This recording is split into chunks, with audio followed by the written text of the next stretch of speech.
WOWCube System, how to play. Rotate any side once to turn the cube on.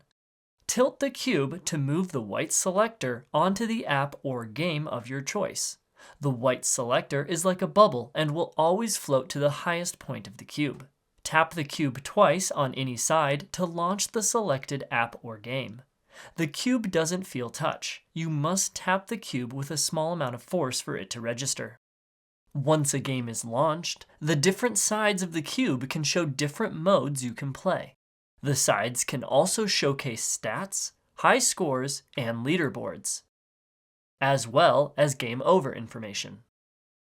Twist, tilt, and turn the cube to control the selected app or game accordingly. To exit an app or game and return to the main menu, shake the cube at least 3 times.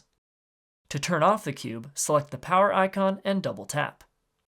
To charge the cube, place the cube on any of its sides into the docking station while the dock is plugged in. You may need to gently pull the bottom cubes away from each other slightly to allow the device to slide into the dock smoothly. The LED will change to orange to indicate the unit is charging. You can use your phone and connect over Bluetooth to the cube through the WOWCube Connect app. In the app, you can download and manage the available content and adjust settings on the device like volume, screen brightness, and screensaver. The WOWCube System Play Store manages all available apps and games you can download and purchase. There are various widgets you can use to display useful information like a timer, or to create an ambient feel while the cube isn't in direct use.